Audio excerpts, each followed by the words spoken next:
Your past, the things that have occurred are there for a reason. And your past is actually a gold mine.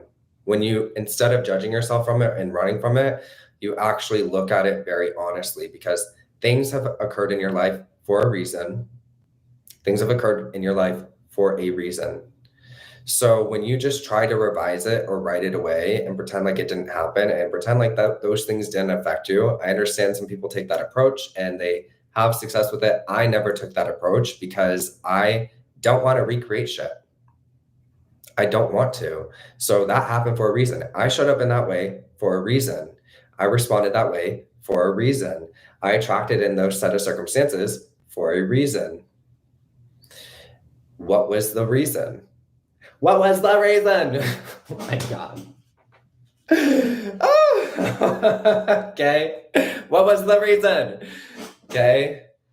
Got me like Cardi B up on the stage. Okay. What was the reason? So once you identify, Jesus, I gotta, y'all, like, our personalities are showing too much, not in a bad way, but like, I gotta keep it more professional because now we play too much, okay? Y'all got me cracking up over here, and it really distracts me from the points, all right?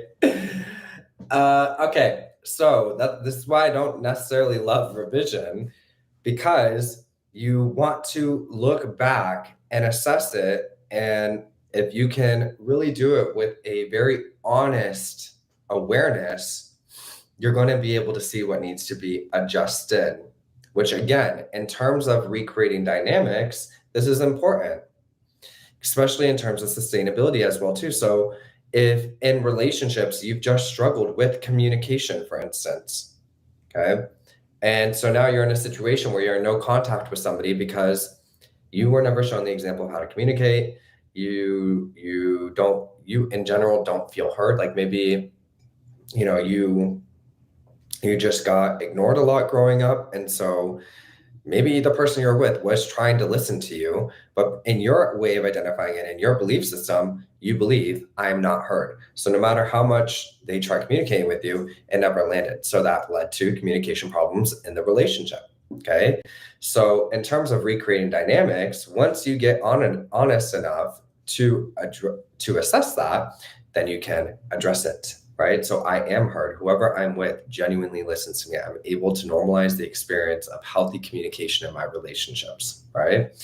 And this is why I wanted to start off with, what are you assuming?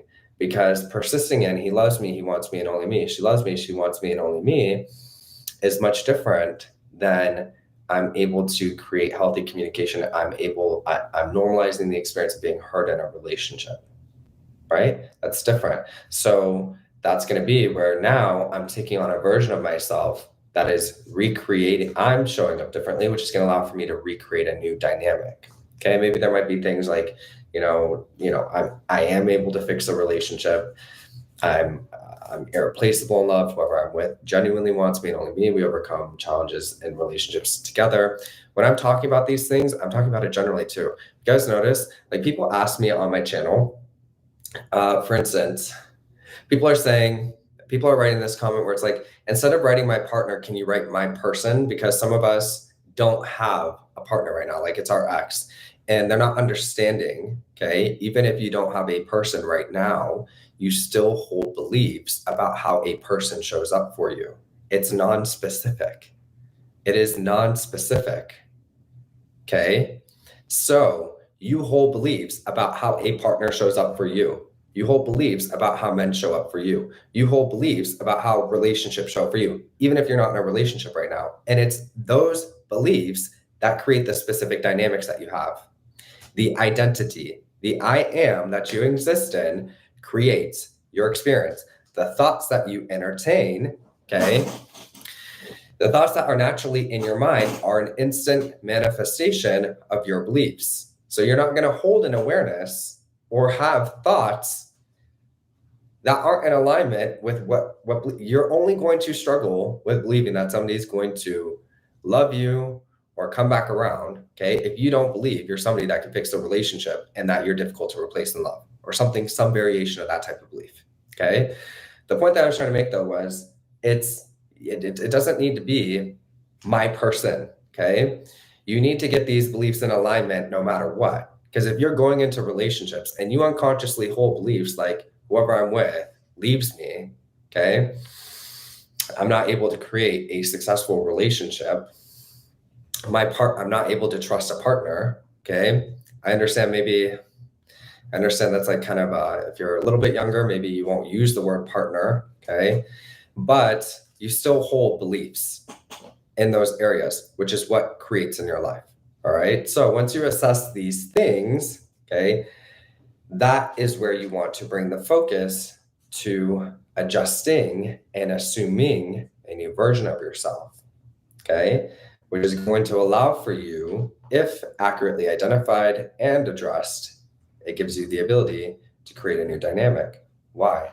Because you're different, right? So when you're different, when you identify differently, you're going to have different thoughts. You're going to have different awarenesses. You're going to have different behaviors. You're going to have different responses. You're going to completely change, which means you now have the ability to create a new dynamic in accordance to the change you've made within yourself, right? And then your person is going to be like, holy shit, you're really different. And they're going to start changing in accordance to the change you've made within yourself. And you're going to perceive it like they changed, when in reality, they are just responding to you differently. Okay. And yes,